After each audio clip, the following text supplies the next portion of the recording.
আগুন দেয়া হয়েছে নাহিদের মন্ত্রণালয়ে, আসিফের মন্ত্রণালয়ে, অর্থ মন্ত্রণালয়ে, এলজিআরডি মন্ত্রণালয়ে। গুরুত্বপূর্ণ রাষ্ট্রের যে হার্ট, যে হৃৎপিণ্ড, যেখান থেকে গোটা বাংলাদেশ চলে, সেখানে আগুন দেওয়া হয়েছে। এখানে আগুন দেয়া মানে সারা বাংলাদেশের উপরে আগুন দেয়া। যারা আগুন দিয়েছে তারা ফ্যাসিবাদের দালাল, তারা এই বাংলাদেশের দুশমন, তারা ভারতের বন্ধু, তারা বাংলাদেশের শত্রু। আমরা তাদেরকে বিচারের আওতায় এনে উপযুক্ত বিচার করে ছাড়ব ইনশাআল্লাহ। প্রিয় বন্ধুরা, আমি আমার বক্তব্যের শুরুতে কিছু স্লোগান দিচ্ছি, আপনারা আমার সাথে সায় দেবেন। 1 নম্বর স্লোগান, কত নম্বর? 1 নম্বর। কত নম্বর? বঙ্গবন্ধুর দিন শেষ, আল্লাহ বন্ধুর বাংলাদেশ। স্লোগানটা দেন। বঙ্গবন্ধুর দিন শেষ, আল্লাহ বন্ধুর বাংলাদেশ। আমরা কার বন্ধু হব? কার বন্ধু হব? যেই বন্ধু আমাদের 17 বছরের নির্যাতন দেখেছেন, যে বন্ধু আমাদের 17 বছরের গুণ খুম আকাশ থেকে মনিটরিং করেছেন, যেই বন্ধু এই বাংলাদেশের কোটি কোটি মানুষের আর্তনাদ শুনেছেন,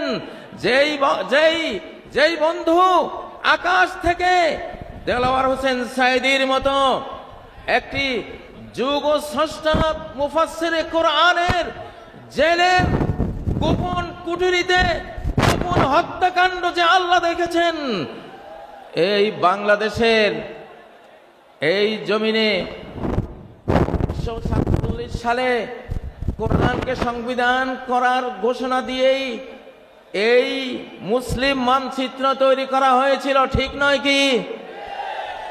এবং এই মানচিত্র হবে মুসলিমদের জন্য, আল্লাহকে যারা ভালোবাসবে তাদের জন্য, আল্লাহকে যারা সেজদা দেবে তাদের জন্য, আল্লাহর আইন যারা মানবে এই মানচিত্র তাদের জন্য। এইখানে যারা মুসলিম থাকবে তারা একটি রাজনৈতিক ইউনিট, পলিটিক্যাল ইউনিট। যারা হিন্দু, বৌদ্ধ, খ্রিস্টান, চাকমা উপজাতি থাকবে তারাও একটা রাজনৈতিক ইউনিট। উভয় ইউনিটের সমান অধিকারের ভিত্তিতে আমরা 1947 সালে এই মানচিত্রটি আল্লাহর কাছ থেকে তার করুণায়, তার রহমতে, আমাদের সংগ্রামে আমরা প্রাপ্ত হয়েছিলাম। আলহামদুলিল্লাহ। জোরে বলেন আলহামদুলিল্লাহ।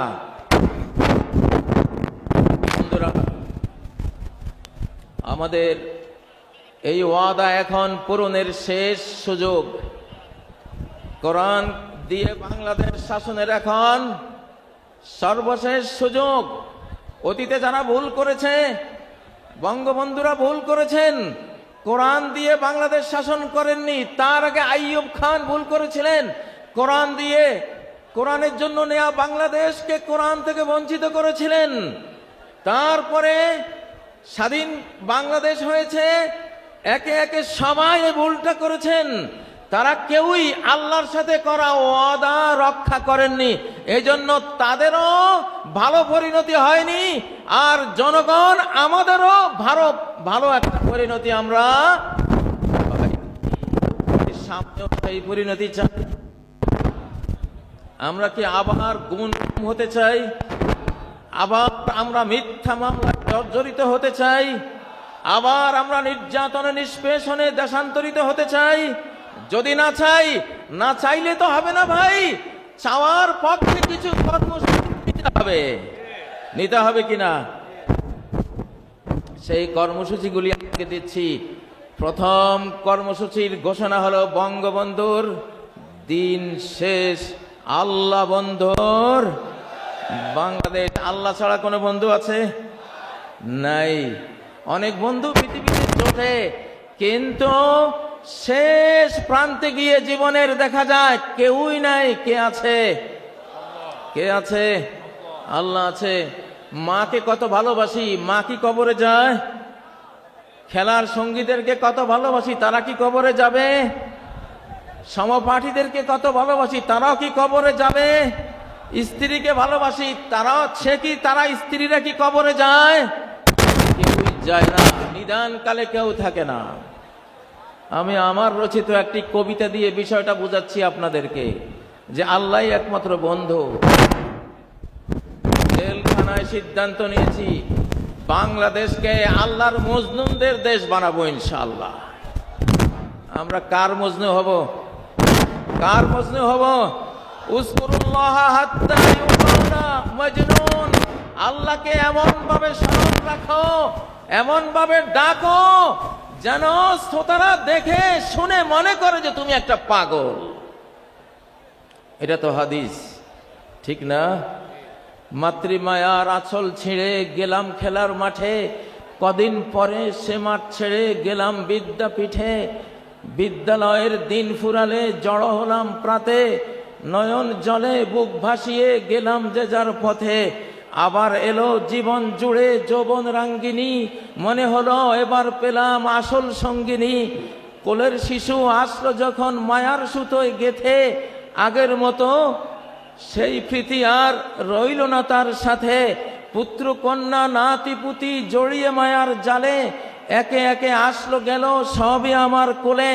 ভাই বেরাদার ভক্ত প্রেমিক, ভাই বেরাদার বন্ধু স্বজন ভক্ত প্রেমিক মেলা, ধীরে ধীরে ফুরিয়ে এলো জীবন সাজের বেলা। একলা ঘরে একলা খাটে জীবন শেষে এসে, জীবন দেহে পড়ে আছি চোখের জলে ভেসে। আসলো না কেউ, থাকলো না কেউ পারাপারের ঘাটে। জীবন সাথী মরণ সাথী আল্লাহ রলেন সাথে। লা ইলাহা ইল্লাল্লাহ, তাই তো বলো মন, আল্লাহ বিনে বন্ধু তোমার নেই যে কোনো জন। অতএব বলছি, এবারের বাংলাদেশ কার বাংলাদেশ? আল্লাহ বন্ধুর বাংলাদেশ, ঠিক নয় কি? কারা কারা আল্লাহকে বন্ধুরূপে পেতে চান?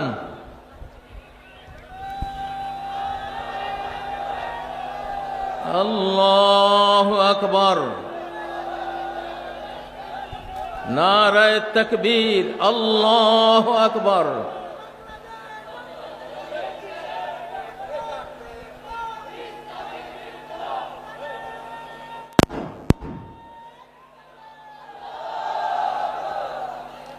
প্রিয় বন্ধুরা,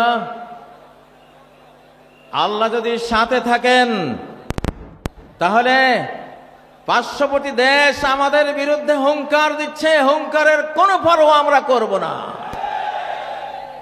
আমাদেরকে মিয়ানমার হুঙ্কার দিচ্ছে, আরাকান আর্মি হুঙ্কার দিচ্ছে, কোনো পরোয়া আমাদের নাই। যদি সর্বশক্তিমান ইটারনাল পাওয়ারের মালিক আল্লাহ, able to do all things যিনি, আলা কুল্লি শাইইন কাদির যিনি, আমরা তার রাজনীতি করি, আমরা তাকে বিশ্বাস করি, তার উপরে ট্রাস্ট স্থাপন করি, তার উপরে আস্থা রাখি, আমরা তাকে নিয়েই বাংলাদেশ গড়ব ইনশাআল্লাহ। প্রিয় বন্ধুরা, দ্বিতীয় স্লোগান কত নাম্বার? ৭২-এর বিধান শেষ, ৭২-এর বিধান শেষ, আল কোরআনের বাংলাদেশ। জোরে বলেন, ৭২-এর বিধান শেষ, আল কোরআনের বাংলাদেশ। আমরা ৭২-এর বিধান দেখেছি, বিগত ১৭ বছর নিষ্পেষিত হয়েছি, নির্যাতনের স্টিম রোলার আমাদের উপর চালানো হয়েছে ৭২-এর বিধানের অজুহাত দেখিয়ে, ঠিক নয় কি? কারা কারা ৭২-এর বিধান চান?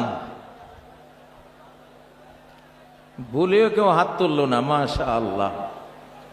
আমরা কি চাই? ৭২-এর বিধান শেষ, আল কোরআনের বাংলাদেশ ইনশাআল্লাহ। এবার ধীরে ধীরে আমরা কোরআনের দিকে এগিয়ে যাব। আমরা বলছি না 1 বছরেই গোটা কোরআন নিয়ে আসব। কোরআন নাজিল হয়েছে 23 বছরে, ঠিক নয় কি? একটু একটু করে কোরআন পৃথিবীতে এসেছে, আমরাও একটু একটু করে কোরআন নিতে থাকবো ইনশাআল্লাহ। রাজি আছেন?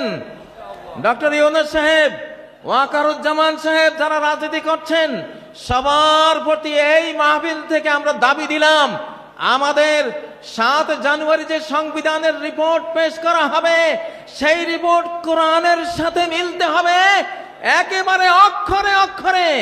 যদি কোরআনের সাথে কোনো একটি ধারা উপধারা যদি বিরোধ তৈরি করে, আমরা সেই সংবিধান ছুঁড়ে ফেলে দেব ইনশাআল্লাহ।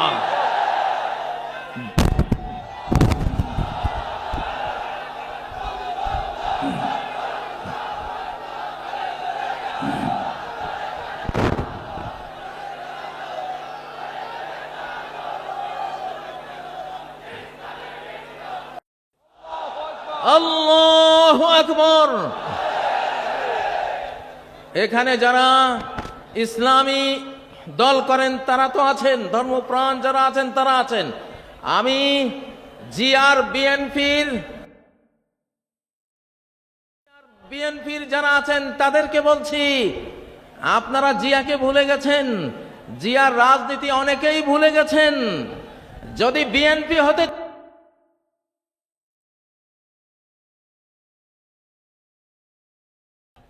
বিএনপি হতে চান, তাহলে আপনাদের বাড়িতে আলু ভর্তা আর ডাল ভাত খাওয়ার রেওয়াজ আমরা দেখতে চাই।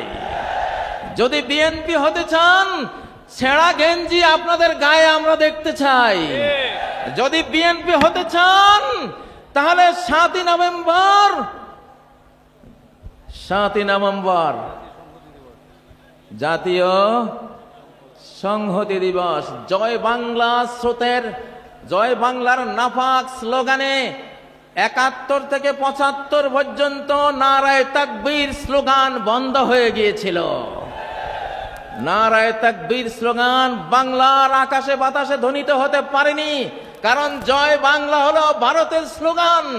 বাংলা বললে বাংলাদেশ বুঝায় না, বাংলা বললে বাংলাদেশ বুঝায় না, এটার ভিতরে ভারতও ঢুকে যায়, ঠিক নয় কি? পশ্চিম বাংলাকে ভিতরে আনার জন্য এবং পশ্চিম বাংলার টানে পূর্ব বাংলা অর্থাৎ বাংলাদেশ দখলের জন্য স্লোগান তৈরি করা হয়েছিল জয় বাংলা। সেই জয় বাংলা একটা শিরিকি স্লোগান। আমার লক্ষ্মীপুর জেলার বশিকপুর গ্রামের 12 বছরের ছেলে, লালবাগ মাদ্রাসার ছাত্র মৌলানা আব্দুল জব্বার সাহেবের ছেলে, ছোট্ট শিশু, মুক্তি বাহিনী, ওই সময়ের কিছু মুক্তি বাহিনী যারা ভারতের দালালি করত, সবাই না, সবার কথা বলছি না, ওই দালালগুলো বলল, এই ছেলে এইদিকে আয়, জয় বাংলা স্লোগান দেশে বলল আমি দেব না। এটা শিরিক। কেন শিরিক? উহুদ যুদ্ধের সময় আবু সুফিয়ান নবীজির আর সাহাবীদের আপাত পরাজয় দেখে বলছিল উলু হুবাল, আয় জয় হুবাল। উলু হুবাল মানে কি? হুবাল তাদের মূর্তি, আর উলু মানে জয়, জয় হুবাল। এই জয় কথাটা উলুর বাংলা। উলু, ওরা উলু দেয় না, উলু দেয় না, এই উলু থেকে উলু দেয়, ওটা মূর্তি পূজা। জয় হুবাল বলেছিল আবু সুফিয়ান। ওমর বললেন, ইয়া রাসূলুল্লাহ, আমরা কি বলবো? নবীজি বললেন, তোমরা বলো আল্লাহু আলা ওয়াজাল। তো সেই উলু হুবালেরই অনুবাদ করে জয়, জয়ের সাথে যুক্ত হলো বাংলা জয় বাংলা, একটা শিরকি স্লোগান, ঠিক নয় কি?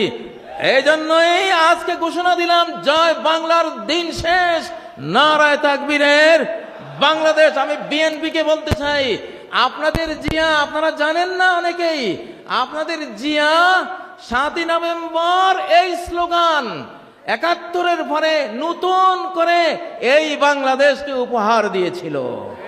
অতএব বিএনপিরও স্লোগান হবে নারায়ে তাকবীর, আল্লাহু আকবার, ঠিক নয় কি? আজকে বিএনপির অনেক নেতারাই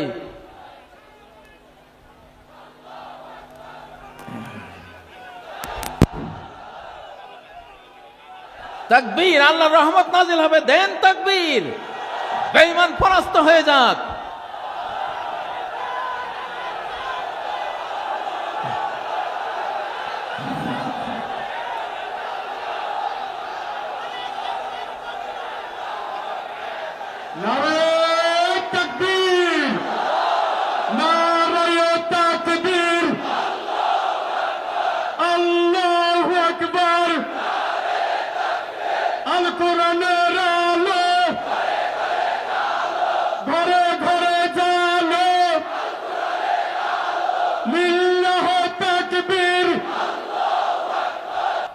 ইনশাআল্লাহ। এইবারে 4 নাম্বার স্লোগান। এইবারে কত নাম্বার? 4 number slogan. নোটিবাইজির দিন শেষ, বোরকাওয়ালির বাংলাদেশ। নোটিবাইজির দিন শেষ, বোরকাওয়ালির বাংলাদেশ। স্লোগান তুলো না কেন তোমরা যুবকরা? লিল্লাহে তাকবীর। আবার বলছি, এখান থেকে বলো না, নোটিবাইজির দিন শেষ, বোরকাওয়ালির বাংলাদেশ। নোটিবাইজের দিন শেষ, নোটিবাইজের দিন শেষ, নারায়ে তাকবীর, আল্লাহু আকবার। শোনো প্রিয় শ্রোতা মণ্ডলী, এই যে বোরকাওয়ালির বাংলাদেশ, আসলে রাষ্ট্র তৈরি হয় নারী পুরুষের বন্ধন থেকে। নারী পুরুষের বৈধ বন্ধন পরিবার প্রথা। পরিবার দ্বারা নারী পুরুষ একত্রিত হয়, 5-7টা মানব শিশু নিয়ে পরিবার তৈরি হয়। কতটা পরিবার নিয়ে একটা বাড়ি তৈরি হয়, কতগুলো বাড়ি নিয়ে একটা গ্রাম তৈরি হয়, কতগুলো গ্রাম নিয়ে একটা ইউনিয়ন তৈরি হয়, কতগুলো ইউনিয়ন নিয়ে কি তৈরি হয়? একটা উপজেলা তৈরি হয়, কতগুলো উপজেলা নিয়ে একটা জেলা তৈরি হয়, কতগুলো জেলা নিয়ে একটা বিভাগ তৈরি হয়, কতগুলো বিভাগ নিয়ে একটা দেশ তৈরি হয়। শুরুটা কোত্থেকে হলো? ওই যে নরনারী থেকে। কোত্থেকে? নরনারীর পরিবার প্রথা থেকে। তোমরা এই, আমি আরেকটা স্লোগান দিচ্ছি, আরেকটা স্লোগান দিচ্ছি, বয়ফ্রেন্ডের দিন শেষ, হাজব্যান্ডের বাংলাদেশ। বয়ফ্রেন্ডের দিন শেষ, হাজব্যান্ডের বাংলাদেশ। আর যুবকরা মরা নাকি তোমরা? বয়ফ্রেন্ডের দিন শেষ, হাজব্যান্ডের বাংলাদেশ। এই স্লোগান তোলো না তোমরা এখান থেকে।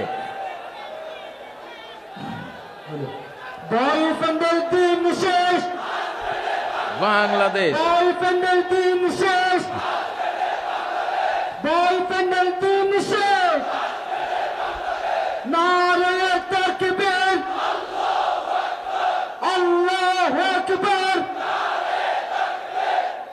আমাদের বিগত এক ফ্যাসিবাদী মুদিকে বয়ফ্রেন্ড বানিয়েছিল।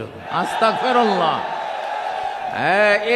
এইটা মানে সেইটা, বয়ফ্রেন্ডের দিন শেষ। বয়ফ্রেন্ডকে, 1 নম্বর বয়ফ্রেন্ডকে আমি নাম নেওয়ার দরকার নেই আর, বুঝছো তো তোমরা? বুঝছো তো তোমরা? বয়ফ্রেন্ডের দিন শেষ, হাজব্যান্ডের বাংলাদেশ। বলছি, পরিবার প্রথা ভাঙলে বাংলাদেশ ভেঙে যাবে, আর পরিবার অটুট থাকলে বাংলাদেশ অটুট থাকবে। এটা কোরআনের থিওরি। পৃথিবীতে কোনো ফাদারল্যান্ড নাই, পৃথিবীতে আছে মাদারল্যান্ড। কি আছে? মাদারল্যান্ড। মা তৈরি হয় পরিবারে। কোথায়? স্ত্রী হয়, তারপরে কি হয়?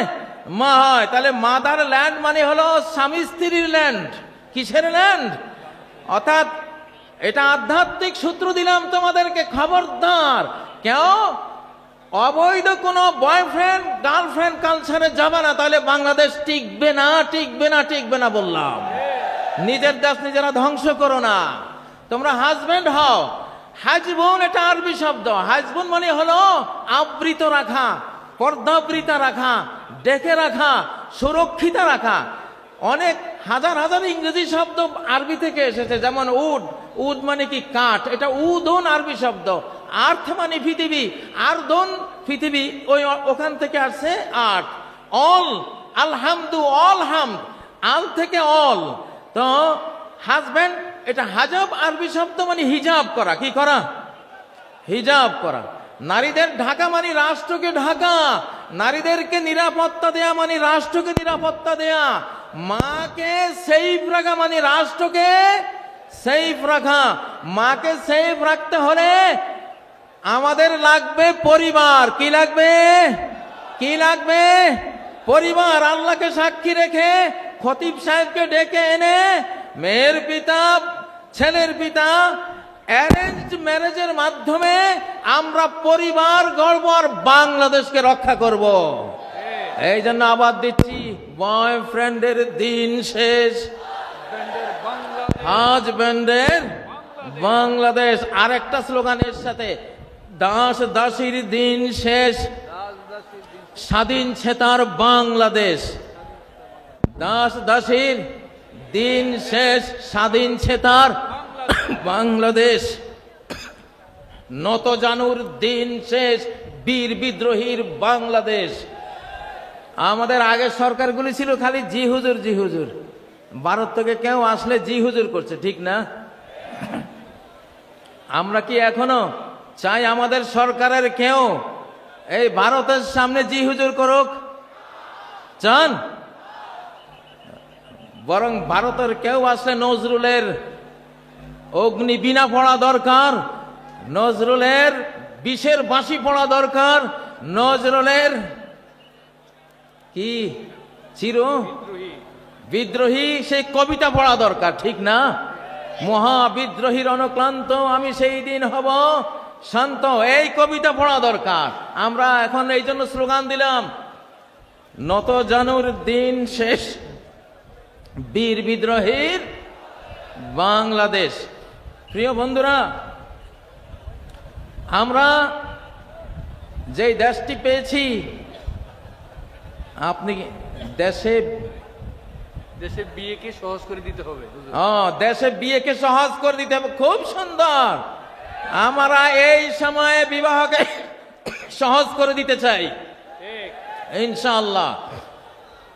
মেয়েদের মহারানা একেবারে বিরাট অঙ্কের একটা মহারানা করে বিবাহকে কঠিন করা যাবে না, ঠিক নয় কি? আর তরুণরা তোমরা খালি এস্টাবলিশড হই, আগে এস্টাবলিশড হই। আরে তুমি বিবাহ ছাড়া তো এস্টাবলিশড হইতেই পারবে না। এস্টাবলিশড হইতে হলে আগে বিয়ে করতে হবে। সালাসুন হাক্কুন আলাল্লাহি আউনুহুম, তিনটা শ্রেণীকে সাহায্য করা আল্লাহর উপরে আল্লাহ দায়িত্ব হিসেবে নিয়েছেন। তন্মধ্যে একটা হলো আন্নাকে হুল্লাযী ইউরিদুল আফাফ, ওই যুবক যে নিজের চরিত্রকে পবিত্র রাখার জন্য একটা পরিবার গড়ে, একটা নারীকে বিবাহের বন্ধনে আবদ্ধ করে একটা পবিত্র ইউনিট মানব জাতিকে উপহার দেয়, তাকে এস্টাবলিশ করার দায়িত্ব আল্লাহর। তার অর্থনীতির চাকা সচল করে দেওয়ার দায়িত্ব আল্লাহর, তাকে রিজিক দেওয়ার দায়িত্ব আল্লাহর। অতএব তোমরা এস্টাবলিশড হয়ে বিয়ে করবা এটা না, এস্টাবলিশড হওয়ার আগে একটা স্ত্রী চালাতে কি লাগে? তিনটা জিনিস লাগে। কি লাগে? একজন স্ত্রী চালাতে কয় জিনিস লাগে? সহজ সহজ তিনটা জিনিস। একটা হলো মানসবাহা আমিনান ফি সারবিহি, যেই লোক ভোর করে একটা নিরাপদ ছোট্ট কুঁড়ে ঘরে, একজন স্ত্রী ফালতে একটা ছোট্ট ঘর হলেই তো যথেষ্ট, ঠিক নয় কি? একটা ঘর লাগে। আর দ্বিতীয়, ইনদাহু কুতু ইয়াউমিহি, একদিনের খাবার লাগে। কয় দিনের? একদিনের খাবার যদি ঘরে থাকে, নিরাপদ একটা ঘর থাকে, মুআফান ফি বাদানিহি, তার শরীরটা সুস্থ যদি থাকে, তাহলে সে একটা পরিবার গড়তে পারে। আলহামদুলিল্লাহ। প্রিয় ভাইয়েরা আমার, কতগুলি স্লোগান দিয়ে আজকে আপনাদেরকে আমি শিখাবার চেষ্টা করছি আমাদের আগামীর বাংলাদেশ কি হবে, ঠিক নয় কি? এবারে একটা স্লোগান দেব। এই স্লোগানটা হলো, চোর বাটপারের দিন শেষ, চোর বাটপারের দিন শেষ, অলি আউলিয়ার বাংলাদেশ। এরপরে কি আরো দুই একটা মিলান, চোর বাটপারের দিন শেষ, যুবকদের বাংলাদেশ।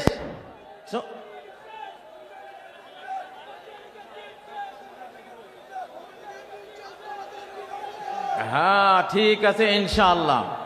আমি একটা ঘোষণা দেব, আমি এই জামাতে ইসলামী আর ছাত্র শিবিরকে আমি নাম দিয়েছি বাংলাদেশের ফিনান্সিয়াল অলি আউলিয়া। আমার শিবিরের ছেলেরা, আমি ছাত্র দল যারা আছো, অন্যান্য দল আছো, বিএনপির কথা বলেছি নাকি বলি নাই? প্রেসিডেন্ট জিয়ার সাথে আমি 3 দিন কাটিয়েছিলাম হেজবুল বাহার সফরে। 11 তলা যে জাহাজটা ছিল চিটাগাং, এখানে এসেছিলাম 1981 সালের 19, 20, 21 জানুয়ারি। প্রেসিডেন্ট জিয়া সারা বাংলাদেশে যারা বোর্ড পরীক্ষায় ফার্স্ট, সেকেন্ড, থার্ড অর্থাৎ মেধা তালিকায় নাম ছিল এদেরকে দাওয়াত দিয়েছিলেন। আমি তখন ফাজিল ডিগ্রি পরীক্ষায় আমি ফার্স্ট ক্লাস ফার্স্ট ছিলাম লক্ষ্মীপুর থেকে। তো আমি জিয়াকে দেখেছি জিয়া কতটা আলিম ওলামাদেরকে ভালোবাসতেন। হেজবুল বাহারে প্রথম যে বৈঠকটা উনি করেছিলেন, প্রথম বৈঠকে প্রেসিডেন্ট জিয়া বলেছিলেন আমার মৌলভী সাহেবরা কোথায়। উনি মাইক নিয়ে বিসমিল্লাহির রহমানির রহিম বলে এই কথা বলেছিলেন, আমার মৌলভী সাহেবরা কোথায়। আমরা জানলাম যে আমরা আছি, আমরা 14 জন ছিলাম। তিনি বললেন যে বিজ্ঞানীরা বলে এই পৃথিবীটা একটা বিশাল অগ্নিপিণ্ড থেকে ছিটকে পড়ে পরে ধীরে ধীরে ঠান্ডা হয়ে এই পৃথিবী তৈরি হয়েছে। তো জিয়া বলেন আমি প্রশ্ন করি ওই অগ্নিপিণ্ডটা কোত্থেকে আসলো? অগ্নিপিণ্ড থেকে ঠান্ডা হয়ে পৃথিবী হলো, অগ্নিপিণ্ড কোত্থেকে আসলো? তিনি বলেন যে এটার জবাব বিজ্ঞানীরা দিতে পারে নাই, এটার জবাব দিয়েছে আমার মৌলভী সাহেবরা। জিয়া বলতেছে মৌলভী সাহেবরা আপনারা কি উত্তর দিয়েছিলেন? আমি দাঁড়িয়েছিলাম যে আমরা উত্তর দিয়েছিলাম খালাকাস সামাওয়াতি ওয়াল আরদ, আসমান জমিন কে সৃষ্টি করেছেন? ক্রিয়েটর আল্লাহ। তাহলে জিয়াকে যারা সামনে নিয়ে আজকে রাজনীতি করেন তারা অবশ্যই আলেম বান্ধব হতে হবে। ইসলামী রাজনীতি এই দেশে স্বাধীনতার পরে 5 বছর বন্ধ ছিল, জিয়া এটাকে চালু করেছে। আল্লাহ জিয়াকে রহমত করুন, আমরা দোয়া করি। যারা বিএনপি করবেন জামাতের সাথে আপনাদের শত্রুতা চলবে না, যারা বিএনপি করবেন হেফাজতের সাথে আপনাদের শত্রুতা চলবে না। আমরা দেখছি আমি সব দলকে একসাথে বসাবার জন্য একটা সংস্থা করেছি, বাংলাদেশ বিপ্লবী কমান্ড কাউন্সিল। বলো বাংলাদেশ বিপ্লবী কমান্ড কাউন্সিল। আমি ওখানে বিএনপিকে বসাতে চাই, জামাতকে বসাতে চাই, হেফাজতকে বসাতে চাই, আরো চরমনায় আছে তাদের যারা যারা রাজনীতি করেন সবাইকে বসাবো। তারা নিজ নিজ দল নিয়ে তারা সব কাজ করবে, বাট জাতীয় ইস্যুগুলিতে স্বাধীনতা রক্ষা, অখণ্ডতা রক্ষা, নিরাপত্তা রক্ষার প্রশ্নে সকল দলকে এক জায়গায় বসিয়ে প্রয়োজনে মৃত্যু সৈনিক তৈরি করার ঘোষণা দেব ইনশাআল্লাহ। ডেথ ফোর্স বানাবো, এবার আবু সাইদ ফোর্স বানানো হবে ইনশাআল্লাহ।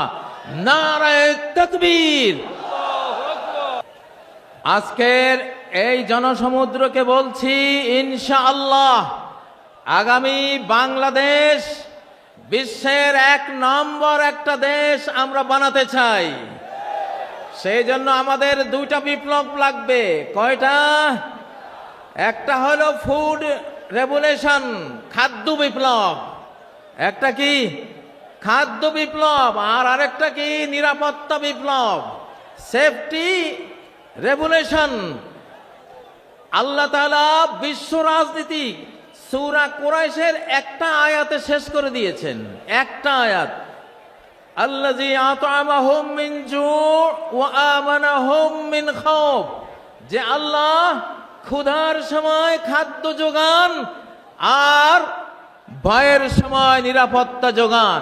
সরকারের 2টাই কাজ, জনগণকে খাবার দেয়া, জনগণকে নিরাপত্তা দেয়া। বঙ্গবন্ধু খাবারও দিতে পারে নাই, নিরাপত্তাও দিতে পারে নাই, এই জন্য ইতিহাসের করুণ পরিণতিতে চলে গেছে, ঠিক নয় কি?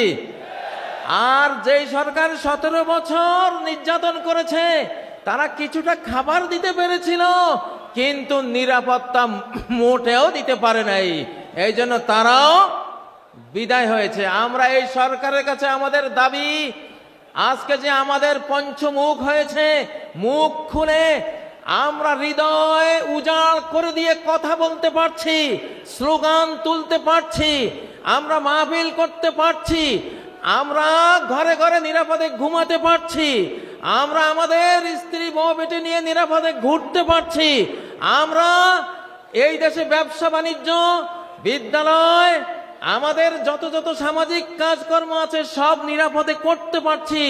আমাদের এই নিরাপত্তা যতদিন অক্ষুণ্ণ থাকবে, সরকারও অক্ষুণ্ণ থাকবে ইনশাআল্লাহ। আমাদের জনগণের পেটে খাবার চাই, দ্রব্যমূল্যের ঊর্ধ্বগতি টেনে ধরতে হবে। বাংলাদেশের প্রতি ইঞ্চি ভূমিকে আমরা ফসলি জমিতে পরিণত করতে চাই ইনশাআল্লাহ।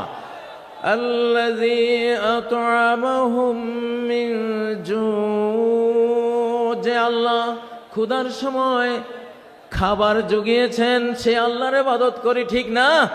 তাহলে যেই সরকার আমাদের ক্ষুধায় খাবার জোগাবার ভূমিকা নেবে, ভূমিকা পালন করবে, আমরা সেই সরকারের পাশে থাকবো ইনশাআল্লাহ, ঠিক না?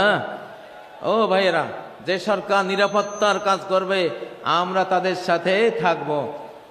তবে আমাদের এই সরকার অধিকাংশ বড়দের সরকার, অধিকাংশ কি বড়দের সরকার। জোয়ান দুইটা পোলা ছিল নাহিদার আসিফ, ওদের মন্ত্রণালয় পুড়ে দিয়েছে।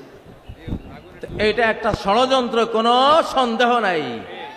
এই জন্য সকল ষড়যন্ত্রের জন্য আমরা প্রত্যেকে আজ বাংলাদেশের এক একজন সৈনিক ইনশাআল্লাহ। আমরা প্রত্যেকে বাংলাদেশের সৈনিক। গতকাল এক ওয়াজ মাহফিলে বলেছিলাম, কোরআন আর লোহা একসাথে থাকে। নবীজির কোরআনও ছিল, লোহাও ছিল। লোহা মানি তলোয়ার, লোহা মানি বল্লম, লোহা মানি তীর, লোহা মানি লোহার বর্ম, লোহা মানি হেলমেট, লোহা মানি ঢাল। নবীজির কোরআনও ছিল, লোহাও ছিল। সাহাবীদের কোরআনও ছিল, লোহাও ছিল। এই জন্য তারা কোরআন দিয়ে হেদায়েত করেছে, যে হেদায়েত কবুল করেনি লোহা দিয়ে তাকে ঠান্ডা করে দিয়েছে, ঠিক নয় কি? এখন আমাদের অবস্থা কি? সরকারের কাছে লোহা আছে, কোরআন নাই। আলেম ওলামা পাবলিকের কাছে কোরআন আছে, লোহা নাই। আমরা দুইটার সমন্বয় করব ইনশাআল্লাহ। আমরা কি করব? দুইটার সমন্বয় করব। সরকারকে দাবি তুলছি, সরকার আমাদেরকে ট্রেনিং দিবে, অস্ত্র দিবে, লোহা দেবে। আমাদের কোরআন আছে, আমাদের লোহা চাই। সরকারের লোহা আছে, সরকারের কোরআন চাই। দুটার সমন্বয় হলে এই বাংলাদেশের দিকে চোখ তুলে তাকাবার কোনো মানুষ খুঁজে পাওয়া যাবে না ইনশাআল্লাহ। আমি গ্রেপ্তারির রাতের স্লোগানটি আবার দিচ্ছি, র মুক্ত বাংলাদেশ জিন্দাবাদ জিন্দাবাদ। বলো, র মুক্ত বাংলাদেশ জিন্দাবাদ জিন্দাবাদ। এই স্লোগানটা দরকার আছে না নাই? এখনো লাখ লাখ সাবটিওর কিন্তু ঘাপটি মেরে বসে আছে, আছে না? একজনও থাকতে দেব না ইনশাআল্লাহ। সবাইকে একেবারে ছক্কা মেরে সীমানার ওপারে, মাথার উপর দিকে উড়িয়ে, ঠিক নয় কি? কারা কারা রাজি আছো? র মুক্ত বাংলাদেশ, স্বাধীন সমৃদ্ধ নিরাপদ বাংলাদেশ, নিরাপদ বাংলাদেশ ইনশাআল্লাহ। প্রিয় তরুণরা, আল্লাহ তাআলা এই বাংলাদেশ আমাদের হাতে দিয়েছেন ইনশাআল্লাহ। বাংলাদেশের মাথায়, জনগণের মাথায় বিপুল বুদ্ধি, আলহামদুলিল্লাহ, অনেক জ্ঞান। তোমরা কি লিটল ড্রাগনের নাম শুনেছো? তরুণরা, লিটল ড্রাগন কাকে বলে? লিটল মানে ছোট্ট ড্রাগন, এম এম আলম নাম শুনেছো? 1965 আকাশ যুদ্ধে 1 মিনিটে 40 সেকেন্ডে 4টা শত্রু বিমান ঘায়েল করেছে। পরে আরেকটা মোট 5টা শত্রুর জঙ্গি বিমান ভূপাতিত করেছে। এম এম আলম, সে বাঙালি, সে কি বাংলাদেশি যুবক, লিটল ড্রাগন। আমরা গায়ে যাতে ছোট, কিন্তু বুদ্ধি জ্ঞানে অনেক বড় জাতি, আলহামদুলিল্লাহ। এই জন্য আমাদের বাংলাদেশের আগামী দিনের উন্নতি সব কিছু আমরা ফিজিক্যাল পরিশ্রমের পাশাপাশি বুদ্ধির যুদ্ধে আমাদেরকে এগিয়ে যেতে হবে, বুদ্ধির লড়াইয়ে এগিয়ে যেতে হবে, চিন্তার লড়াইয়ে আমাদেরকে এগিয়ে যেতে হবে। প্রিয় উপস্থিতি, আমি মাঝে মধ্যে বলি মানব জাতির প্রথম পরাজয় হয়েছে ডাইনিং টেবিলে, যুদ্ধের মাঠে নয়। মানব জাতির প্রথম পরাজয় হয়েছিল কোথায়? ডাইনিং টেবিলে। অর্থাৎ একটা অবৈধ খাবার মুখে দিয়েছিলেন আদম আর হাওয়া, সেই অবৈধ খাবার খেয়ে তারা জান্নাতের সাম্রাজ্য হারিয়েছিলেন। ঠিক নয় কি? এই জন্য যুবকরা, বর্তমান যেই পৃথিবী, এই পৃথিবীর ফুড মাফিয়া, যারা ফুড মাফিয়া, সমস্ত খাদ্য মাফিয়াদের হাতে, কর্পোরেট কোম্পানিদের হাতে, সমস্ত বীজ মাফিয়াদের হাতে। আজকে এটা একটা বিরাট বিষয় যে আমরা কি খাচ্ছি, কি খাবো। আমি পরামর্শ দেব, যেই পশুটা চলতে জানে না নিজে, হাঁটতে জানে না নিজে, ফার্মের মুরগি যেটা এক হাত বেড়া ডিঙ্গিয়ে উড়াবার ক্ষমতা রাখে না, অ্যাবনর্মাল মুরগি, নিজেই অ্যাবনর্মাল অসুস্থ মুরগি, এই গোদা মুরগি যারা খাও, তোমরা কি যুদ্ধটা করবা বাংলাদেশের জন্য? হ্যাঁ, দেশি মুরগি, আল্লাহর মুরগি খাবা। আল্লাহর মুরগি যেখানে মানুষের হাত পড়ে নাই, এইটা মোটরসাইকেলের নিচে পড়ে মুরগির মাথা ছিন্ন হয়ে গেছে, তারপরও উড়াল দিয়ে 2-3 একর পার হয়ে গিয়ে পড়ছে। ক্ষমতাটা কি? মাথা চলে যাওয়ার পরেও উড়ে। এটা হলো আল্লাহর মুরগির ক্ষমতা, ঠিক না? তো আমাদের খাদ্য যদি মানব জাতির পরাজয় ডাইনিং টেবিলে হয়ে থাকে, আমাদের ডাইনিং টেবিলে ওই খাবার আনবো যেই খাবার ডাইরেক্ট আল্লাহর তৈরি, মানুষের কোনো, শয়তানের কোনো কারুকার্য সেখানে পড়ে নাই, চেঞ্জ করে নাই, চেঞ্জ ফুড বানাতে পারে নাই। আমরা সেই খাবার খাবো ইনশাআল্লাহ। সূরা আন-নিসার 119 নম্বর আয়াতে আল্লাহ তথ্য দিয়েছেন। ইবলিস কসম করেছিল, ওয়ালা আমুরান্নাহুম ফালা ইউগাইয়িরুন্না খালকাল্লাহ, আমি মানব জাতিকে কমান্ড করে করে আল্লাহর সৃষ্টিকে আমি সব পরিবর্তন করে দেব। সেই চেঞ্জ, পরিবর্তিত খাদ্য পানীয় এসব খেয়ে তারা ফিজিক্যালি ধ্বংস হবে, মেন্টালি ধ্বংস হবে, তারা স্পিরিচুয়াল, আধ্যাত্মিক ভাবে ধ্বংস হবে, চিন্তা চেতনায় ধ্বংস হবে। এইভাবে সর্বনাশ করব। এই জন্য শিশুদেরকে, নারীদেরকে এবং আমাদের নিজেদেরকে আমরা কি খাওয়াচ্ছি, আমাদের খাদ্য টেবিলে নজর দেয়া, এইটা আমাদের 1 নাম্বার কর্মসূচির মধ্যে রাখতে হবে ইনশাআল্লাহ। প্রিয় উপস্থিতি, ডক্টর মিজানুর রহমান আজহারি ইনশাআল্লাহ তিনি আসবেন। বাংলাদেশে প্রথম তিনি আসছেন। আমিও তাকে উৎসাহ জুগিয়েছি যে আমি তো এসে গেছি, তুমি আসো ইনশাআল্লাহ, আমরা একসাথে লড়াই করব। তোমরা যুবকদের আইকন ডক্টর আজহারি সাহেব আসবেন ইনশাআল্লাহ। তোমরা মন প্রাণ খুলে ওয়াজ শুনবা। এখন আমরা তো 60 পার হয়ে গেছি, এখন পৃথিবীটা আমাদের না, পৃথিবীটা তোমাদের। তোমাদের সৌভাগ্য যে আন্দোলন সফল করতে হলে নবীনদের আবেগ উচ্ছ্বাসের সাথে প্রবীণদের অভিজ্ঞতা, এক্সপেরিয়েন্স সংযুক্ত হতে হয়। সেজন্য আমরা যারা প্রবীণ, আমরা তোমাদের সাথে থাকবো ইনশাআল্লাহ। আর তোমাদের নবীন যারা আইকন আছে, তোমরা তাদেরকে নিয়ে একটা সুন্দর, একটা সোনার, নিরাপদ, স্বাধীন, সমৃদ্ধ দেশ গড়ে আমাদেরকে উপহার দেবে। আল্লাহ তোমাদেরকে তৌফিক দেন। আল্লাহ তোমাদেরকে সেই জন্য জ্ঞান বুদ্ধি বাড়িয়ে দিন। আল্লাহ তোমাদেরকে সর্বপ্রকারের ফিজিক্যাল, স্পিরিচুয়াল, মেন্টাল, কালচারাল এবং ধর্মীয় যত যোগ্যতা লাগে সব যোগ্যতা আল্লাহ তোমাদেরকে দান করেন। আজকের এই মাহফিলকে আল্লাহ সফল করেন। যেই মরহুম মৌলানা শহীদুল্লাহ স্মৃতি সংসদের আয়োজনে আজকের এই আয়োজন, আল্লাহ তার কবরকে জান্নাতের বাগানে পরিণত করুন। তার আমলনামায় আজকের প্রতিটি বর্ণের সওয়াব আল্লাহ পৌঁছে দিন। প্রতিটি শ্রোতা, প্রতিটি বক্তার এই কষ্টার্জিত মাহফিলে আল্লাহর যত রহমত, অনুগ্রহ, ফজল ও করম বর্ষিত হবে, আল্লাহ তাআলা মৌলানা শহীদুল্লাহকে এটি দান করেন। তারই ছেলে নেয়ামতুল্লাহ ভাইয়ের আয়োজনে এত বিশাল একটি আয়োজন তোমরা পেয়েছো, নেয়ামতুল্লাহ ভাইকেও আল্লাহ নেয়ামত দিয়ে ভরপুর করে দিন। আমাদেরকেও অংশীদারিত্বে রাখুন, আমাদেরকেও নেয়ামত দিয়ে পরিপূর্ণ করুন। সারা বাংলাদেশে যদি খাদ্যের ঘাটতি হয়, মান্না সালোয়া দিয়ে আল্লাহ তাআলা ঘাটতি পূরণ করে দিন। যদি নিরাপত্তার অভাব হয়, আমাদের নিরাপত্তা বাহিনীর শক্তির অভাব হয়, তাহলে অ্যাঞ্জেল ফোর্স ফেরেশতা বাহিনী দিয়ে আল্লাহ আমাদের নিরাপত্তা পুষিয়ে দেন, আমাদের নিরাপত্তার ঘাটতি পূরণ করে দিন। সম্মানিত উপস্থিতি, আমি আর কথা এখন দীর্ঘায়িত করব না।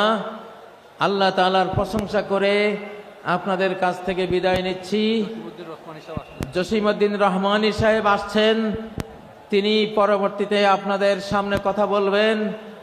তিনি সম্ভবত চলে এসছেন। তিনি আমার সাথে, আমি যেই মজলিসে আপনাদের সাথে সাথী হয়েছি, ছোট্ট একখানি দোয়া বলে শেষ করব। সুবহানাকাল্লাহুম্মা, আমার সাথে পড়ুন, সুবহানাকাল্লাহুম্মা ওয়া বিহামদিক আশহাদু আল্লা ইলাহা ইল্লা আনত আস্তাগফিরুকা ওয়া আতুবু ইলাইক। আবার বলছি, সুবহানাকাল্লাহুম্মা ওয়া বিহামদিক আশহাদু আল্লা ইলাহা ইল্লা আনত আস্তাগফিরুকা ওয়া আতুবু ইলাইক। ওয়াসসালামু আলাইকুম ওয়া রাহমাতুল্লাহি ওয়া বারাকাতুহু।